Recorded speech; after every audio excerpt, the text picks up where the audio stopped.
Hello and welcome to my channel. Let's learn biology. आज हम biological classification का last topic पढ़ेंगे, that is viruses, viroids and lichens. Started in 5 kingdom classification of Whittaker. वहाँ पे कहीं पे भी मेंशन नहीं हुआ है कि ए सेलुलर ऑर्गेनिजम्स को कहाँ रखा जा सकेगा। हमने पढ़ा कि जो यूनिसेलुलर होते हैं और मल्टी सेलुलर्स उनको कहाँ रखा जाता है, लेकिन ए सेलुलर की कहीं पे भी बात नहीं हुई। ए सेलुलर ऑर्गेनिज्म कौन कौन से होते हैं? वायरसेस, वायरॉइड्स और लाइकन्स। इनको ब्रीफली यहाँ पे हम पढ़ेंगे। हम सारे जानते हैं कि कभी ना कभी हम बीमार होते हैं, कॉमन कोल्ड हो जाता है, फ्लू हो जाता है। किसकी वजह से होता है? वायरसेस की वजह से होता है।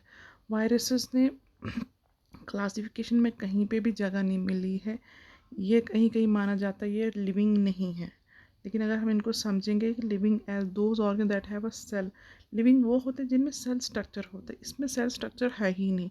ये नॉन सेलुलर ऑर्गेनिजम्स होते हैं जिनका क्या होता है कि इनर्ट क्रिस्टलाइन स्ट्रक्चर होते हैं, कि इसका जो क्रिस्टल स्ट्रक्चर होता है वह इनर्ट होता है, किसी से रिएक्ट नहीं करता है आउटसाइड द लिविंग सेल के बाहर। जैसे ही ये है, तो ये है टोबैको मोज़ेक वायरस और ये है बैक्टीरियोफेज। ये इसका हेड आता है, ये कॉलर और ये शीथ, ये टेल फाइबर्स, ये कैप्सिड, इसे आरएनए भी कहते हैं।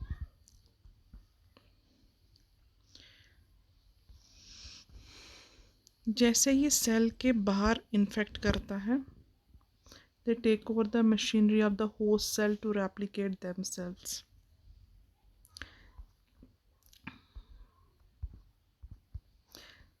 जैसे ये सेल को मतलब इन्फेक्ट करता है, किसी भी सेल को इन्फेक्ट करता है, मतलब उसके सेल में ये सेल है, इसको इसने इन्फेक्ट किया, ठीक है। यहाँ पे ये क्या करता है, इसकी सारी मशीनरी को टेक ओवर कर लेता है और यहाँ पे रेप्लिकेट करता है और होस्ट को मार देता है। हम क्या आप चाहेंगे कि वायरसेस को लिविंग और नॉन लिविंग कहना?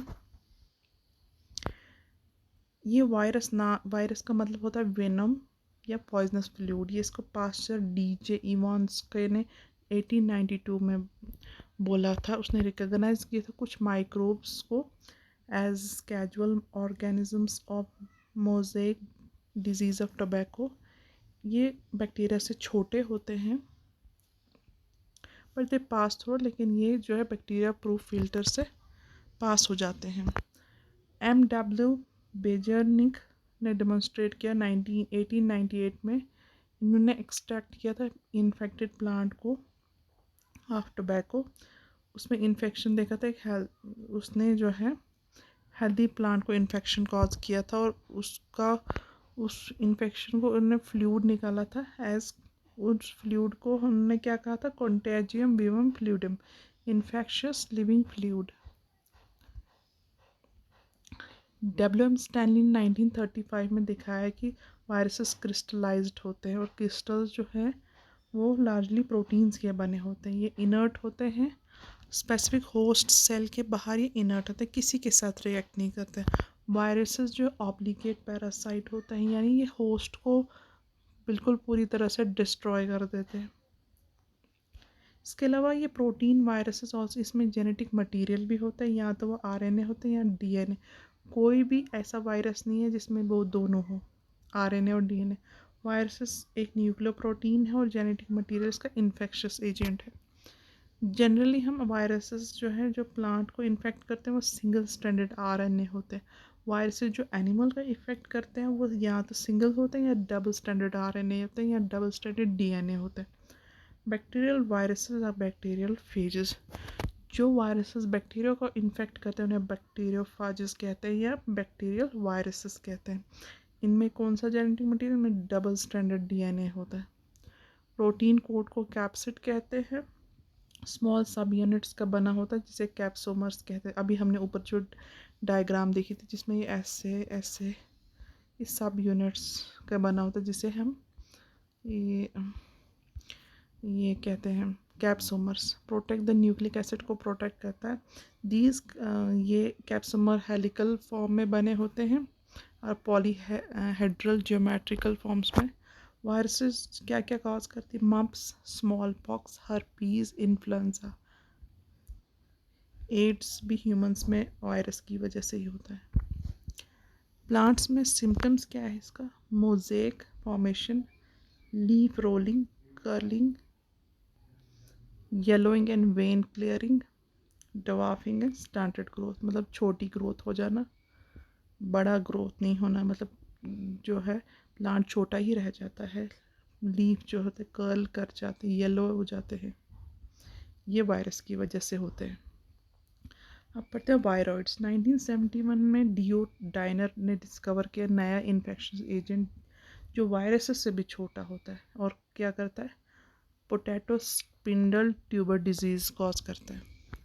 ये इसमें आरएनए भी नहीं होता है, इसमें प्रोटीन कोड भी नहीं होता है, ये वायरसेस में पाया जाता है, इसलिए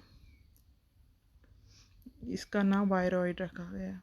RNA of the R was low molecular weight, बहुत कम वेट का होता है।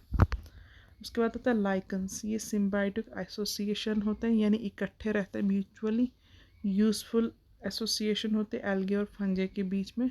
एल्गल कंपोनेंट को फाइकोबायोंट कहते हैं और फंगल कंपोनेंट को माइकोबायोंट। ये ऑटोट्रॉफिक भी होता है, हेटेरोट्रॉफिक। एक खाना बनाता है, दूसरा डिपेंड करता है उसके लिए खाना खाता है। Algae prepare food for फंजे। Algae जो है फंजे के लिए खाना बनाता है।